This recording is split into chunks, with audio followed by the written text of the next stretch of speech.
নমস্কার সবাইকে, কেমন আছেন সবাই? আশা করছি সবাই ভালো আছেন। আমরাও সবাই ভালো আছি। আজকের ভিডিওটা একটু আলাদা। এই ভিডিওটা আজকে থেকে 1 মাস আগে মানে 15ই আগস্টে ভিডিও করা ছিল। আমি শেয়ার করে উঠতে পারিনি কারণ আপনারা তো জানেনই আমি আমার হাজব্যান্ডকে নিয়ে কিছুদিন ধরে এতটাই ব্যস্ত যে কোনো ভিডিও ঠিকমতো করে উঠতে পারি না বা ভিডিও শেয়ার করে উঠতে পারি না। তো আজকের দিনটা একটু স্পেশাল ছিল, মানে 15ই আগস্টের দিনটা একটু স্পেশাল ছিল যেহেতু আমার মেয়ের জন্মদিন। তো সেই জন্য সবাই মিলে গিয়েছিলাম একটু মন্দিরে মেয়ের জন্য পুজো দেব বলে। আমার মেয়েটা এখন তো আর আমার কাছে থাকে না, ও আমার মায়ের বাড়িতে মায়ের কাছে থাকে। তো আমার মায়ের বাড়িতে না একটা হনুমান মন্দির আছে, যেখানে আমি আগে অনেকবারই গিয়েছি। তো এবার যখন গেলাম দেখলাম যে মন্দিরটার পাশে আরেকটা মন্দির হয়েছে, শিব মন্দির। তো এটা নতুন করে বানিয়েছে। তো এই মন্দিরে হয়তো কোনো অনুষ্ঠান ছিল, তো চারিদিকটা প্যান্ডেল করা ছিল। দেখলাম সব প্যান্ডেল খোলা হচ্ছে একটু একটু করে। আর হনুমান মন্দিরটা এত সুন্দর করে সাজানো ছিল না, দেখে খুব ভালো লাগছিল। তাই ভাবলাম একটু ভালো করে ভিডিও করে নিই, আর আজকে ভিডিও করে এনেছি বলে আপনাদের কাছে শেয়ারও করতে পেরেছি। তো এখন আমাদের মন্দিরে পুজো দেওয়া কমপ্লিট। পুজো হয়ে যাওয়ার পর এবার বাড়ি যাওয়ার পালা। আর একটু বৃষ্টি বৃষ্টি ওয়েদার ছিল বলে আমরা সবাই একটা একটা করে ছাতা নিয়ে এসেছিলাম। তো যে যাই হোক, 15 আগস্ট বলে আজকে আমি যে কি স্কুলে পড়াশোনা করেছি সেই স্কুলে একটু ছোট করে ফাংশনও ছিল, যেটা আমার মেয়ে আগে থেকে জানতো। তো বলল, মা এখন বাড়ি যাওয়ার পর খাওয়া দাওয়া করে আমি কিন্তু স্কুলে যাব তোমার। এটা প্রতিবারেরই বায়না থাকে ওর। যতবারই আমি বাড়িতে যাই ততবারই বলবে, মা আমি তোমার স্কুলে যাব, তোমার স্কুলে যাব। তো সববার তো আর যাওয়া হয় না, কারণ স্কুল খোলা থাকে বা হয়তো আমার কাজ থাকে, যেতে আর পারি না। তো আজকে যেহেতু 15ই আগস্ট আর ফাংশনও আছে, তাই ভাবলাম ঠিক আছে খাওয়া দাওয়া করে মেয়েকে নিয়ে যাব, একটু ফাংশনও দেখে আসবো। তো কথা মতোই কাজ, বাড়িতে মা রান্না করে রেখেছিল, একটু খাওয়া দাওয়া করে চলে আসলাম ফাংশন দেখার জন্য। তো এখন স্কুলে ছোট ছোট বাচ্চাদের আবৃত্তি, নাচ, গান সেই একটু করে ফাংশন হচ্ছিল। আমরা সবাই বসে এনজয় করছিলাম। আর স্কুলে এসে অনেক কথাই মনে পড়ে গেল, অনেক কথা বলতে, কারণ আমি এই স্কুলে ক্লাস 1 থেকে মাধ্যমিক অবধি পড়াশোনা করেছি। স্কুলের এই পাশটা দেখতে পাচ্ছেন, এইখানে এটা হলো এলপি স্কুল। এখানে আমি ক্লাস 1 থেকে 4 অবধি পড়াশোনা করেছি। তবে তখন এতটা উন্নত ছিল না, এখন নতুন করে অনেক কিছুই হয়েছে, উন্নত হয়েছে। আর ঠিক স্টেজটার ওপাশেই হলো আমাদের হাই স্কুল, ওটাও এখন অনেকটা উন্নত হয়েছে। এখানে আমি ক্লাস 5 থেকে ক্লাস 10 অবধি পড়াশোনা করেছি।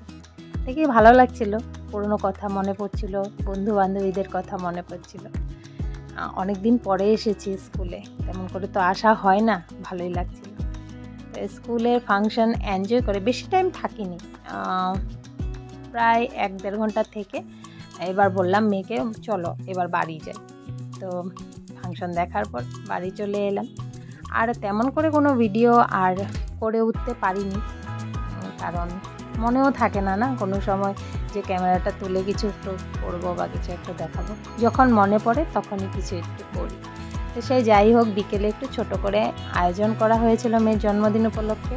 যেহেতু মেয়ের আবদার ছিল এবার ওর জন্মদিনটা পালন করতেই হবে, সেই জন্য মা একটু ছোট করে আয়োজন করেছে। এদিকে বেলুন ফুলিয়ে রেখেছে, মেয়ের পাপার সাথে এইখানে দেখতেই পাচ্ছেন দাঁড়িয়ে দাঁড়িয়ে তো নেই, খেলা করছে। আর এদিকে একটু খাওয়া দাওয়ার আয়োজন করা হয়েছে, লুচি, ছোলার ডাল।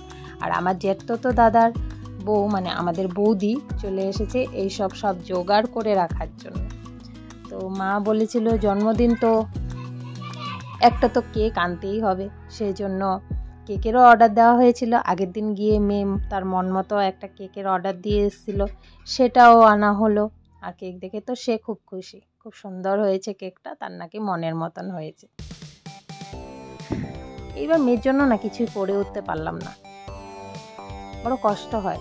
কোনো সময় নিজেকে প্রশ্ন করি যে মেয়েটাকে জন্ম দিয়ে আমরা তো পাপ করে ফেলিনি, মেয়েটাকে তো আর এত কষ্ট দিচ্ছি, মেয়েটার জন্য তো কিছুই করে উঠতে পারছি না। নিজেকে বড়ই পাপী বলে মনে হয়, মেয়েটার জন্য কিছুই করতে পারছি। সে যাই হোক, সেটা আর নিজের মনের কথা আর সবাইকে বলতেও পারি না, বোঝাতেও পারি না। এখন মেয়ের কেক আনা হয়ে গেছে, ওর কেক কাটা হচ্ছে, মেয়ের মেয়ের পাপা সামনে দাঁড়িয়ে আছে, একটু আশীর্বাদ করলো ও, আমিও করলাম, আমার মাও করলো, আমার জ্যাঠতো দাদা বৌদি সবাই আশীর্বাদ করলো। তবে এই দিনটাতে আমি আমার ভাইকে খুব মিস করছিলাম, ও আসতে পারেনি। কারণ এর আগের দিন মানে 14ই আগস্ট ও রাত 10টা অবধি অফিসে কাজ করে বাড়িতে গেছিলো।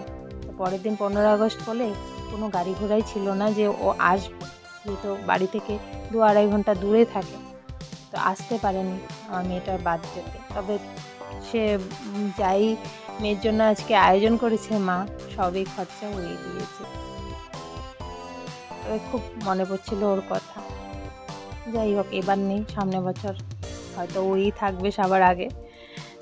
আপনারাও সবাই আশীর্বাদ করবেন আমার মেয়েটা যেন ভালো থাকে, সুস্থ থাকে, আর খুব ভালো মানুষ হতে পারে। কারণ আজকালকার যুগটা না অনেক খারাপ, মানুষের পাশে দাঁড়াতে চায় না, নিজের মানুষের হাত ছেড়ে চলে যায়। আপনারা সবাই আমার মেয়েটাকে আশীর্বাদ করবেন যেন ও সবার পাশে দাঁড়াতে পারে, নিজের মানুষ বলে না, যে কোনো মানুষের পাশেই যেন আমার মেয়েটা দাঁড়াতে পারে। মেয়েটা কিছু না করতে পারুক, অন্তত মানসিকভাবে সবাইকে একটু করে হলেও শান্তি বা সান্ত্বনা দিতে পারে। আজকে আমার মেয়েটার জন্য আমি কিছুই করতে পারিনি। একটা সাধারণ যে গিফট এনে দেবো মেয়েটাকে, সেই ক্ষমতাটাও আজ আমার নেই।